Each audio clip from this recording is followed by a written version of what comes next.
And that leads us to defense mechanisms, because we are all struggling with these things that we have inside of us, these forces, the id and the superego, battling to control our daily lives, but us being unconscious of that battle largely, somewhat conscious of the guilt, but not conscious really of the deep down, dark, emotional, impulsive, animalistic id desires, right? So we got to struggle with it. One way we struggle with it and resolve the struggle is to just deny it, or to manipulate it, or to express it in ways that are indirect.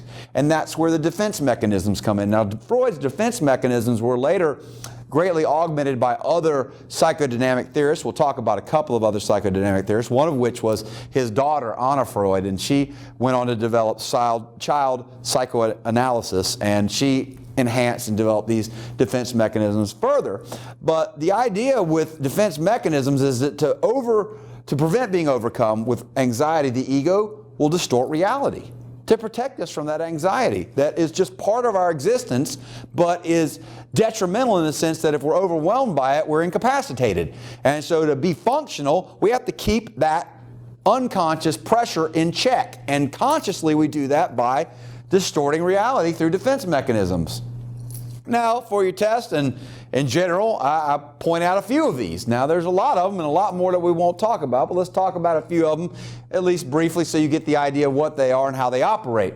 Repression is something most people have heard of.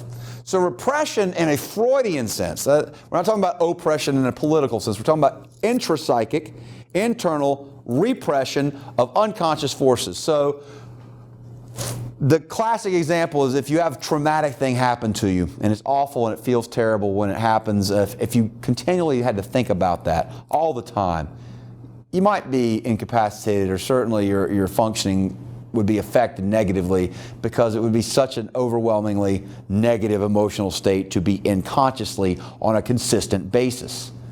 So your ego doesn't allow for you to be conscious of it all the time. It just pushes it away. It doesn't go away.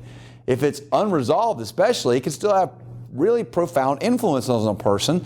And in that sense, part of what therapy might be in a Freudian psychodynamic model would be to pull out from the unconsciousness these repressed memories and deal with them. But so having no memory of a traumatic event is not all that uncommon of a thing. The psychodynamic interpretation is that you have just simply repressed that. I've worked with people clinically. I worked with one in particular, a woman who was in her 60s when I met her, and she had suffered severe, horrifying abuse as a child. And she had said she had not dealt with it. She had moved on with her life and tried to stay focused on what was happening in her life, and she just kind of put that away and never talked about it, never dealt with it, but felt like she had it conquered. And then she was seeing me because all of a sudden it was all coming back to her late in her life. She hadn't dealt with it, and she couldn't even imagine why it even mattered anymore. It was so long ago. How could I possibly be affected by it? But it was there, and it was affecting her. So that's an anecdote. It's not really scientific evidence of repression, but it is an anecdotal example of how it might operate in a person. So something terrible happened to her, and she just put it away. And she got on with getting on until some other point in time it became overwhelming, and it resurfaced, and it was no longer unconscious, and it was affecting her negatively. Regression, reverting back to immature behavior from an earlier stage of development.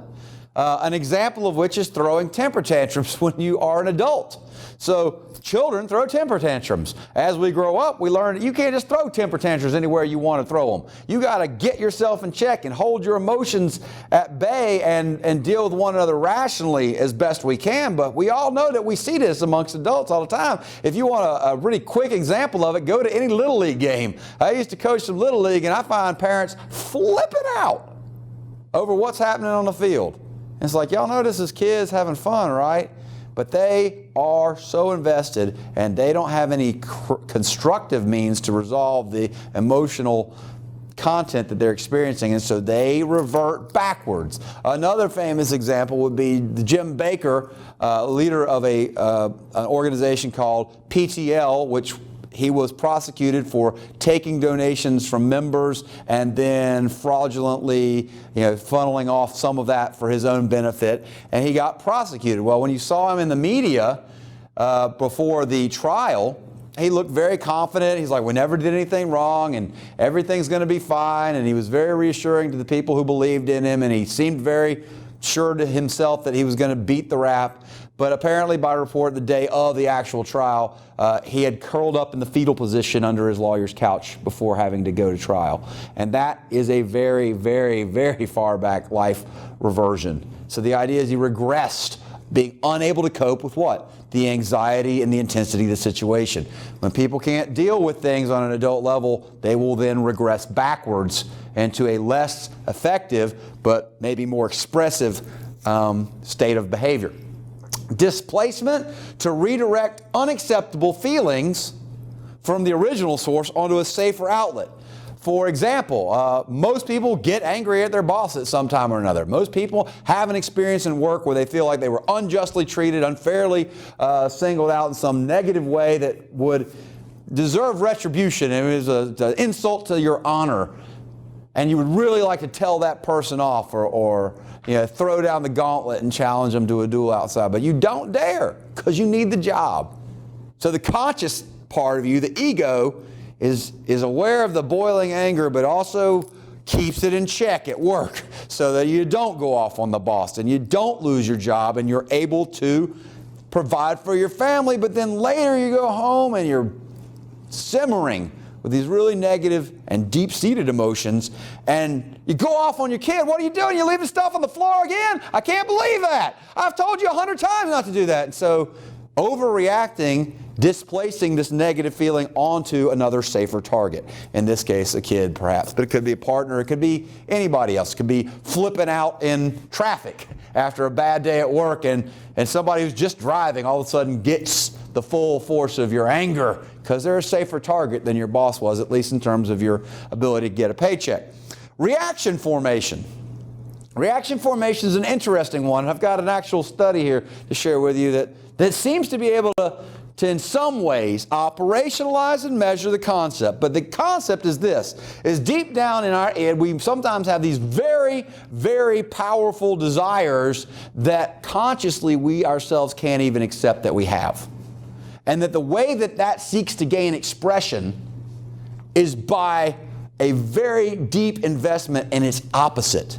And by engaging in talking about its opposite, one is gratifying the desire that's deep within oneself. Now, when uncomfortable with one's own sexual desires, lambasting other people as promiscuous perverts. Now, classic examples exist, one of which might be Strom Thurmond, who was a senator, long-serving senator from South Carolina, who originally, early in his career, which was the middle 20th century, openly promoted a racist platform. All right, and he was an open racist. And as times changed, he then tamped down some of that rhetoric and seemed to change with the times, but you wouldn't have ever considered him really to be all that friendly towards African Americans, him being a white male senator who had expressed hatred pretty much for a whole class of Americans. And he lives a long time, and after he dies, it turns out, revelation, he's fathered a child with a black female who used to work in his household. So apparently he really did like African Americans, or at least some of them, loved one of them perhaps, but could never admit that to himself, so he engages in the opposite, which is hatred of. And the other classic example is homosexual behavior, which is always in the news, right, these days. People just don't know what to do with it. Now, you have your right to think what you will about your own decisions, whether you would or wouldn't engage in any behavior, and people have their rights to consider what they will about what they think is and isn't, maybe a proper union between people of any type, and that's different than what we're talking about here. What we're talking about here is if somebody has deep within their id the desire for homosexuality, the way that would gain expression is overt hatred of people who are homosexual. So the people are talking about it all the time, can't seem to let it go. And they're like, we should put them all on a boat, send them off to an island, or get rid of them all. They're terrible, and they're terrible, and they're terrible, and they're going off. And it's like, you got to think about it. It's like, why do you care so much? Why are you so invested in hating on people that you may not even encounter in your own daily life, and certainly have a choice to associate with whom you wish, and are Americans and are citizens and have rights, And despite your opinions on some issues that might affect us all with regard to how we define certain aspects of our civil code, why are you all the time hating on them so voraciously? From a Freudian point of view, you're probably a latent homosexual. Latent being it's deep down within you and you yourself are not conscious of it. It's seeking expression. Now, here's where our little study comes in. So this is interesting to me. It's not conclusive. It's one study, but it is an objective attempt to measure this kind of thing. It's by Adams, Wright, and Lohr, and this was done in 1996. I don't know that it's even been replicated, but it does illustrate very powerfully what we have here, and I'll just read you the abstract and explain. The authors investigated the role of homosexual arousal in exclusively heterosexual men who admitted negative affect, negative feelings towards homosexual individuals. Participants included a group of homophobic men of 35 and a group of non-homophobic men, 29. They were assigned to groups on the basis of their scores on the index of homophobia, so they were grouped into people who were okay with homosexuals and people who hated on homosexuals. Okay? The men were exposed to sexually explicit erotic stimuli consisting of heterosexual, male, homosexual, and lesbian videotapes, and changes in penile circumference were monitored. So penile tumescence, in other words, how hard a person got viewing pornography, how hard their erection was, males obviously here. They also completed an aggression questionnaire just to see what their levels of aggression might be in general. And here's what they found. Both groups exhibited increases in penile circumference, in other words, became aroused or erect, to heterosexual and female homosexual videos. However, only homophobic men showed an increase in penile erection to male homosexual stimuli. That's fascinating. Groups didn't differ in aggression.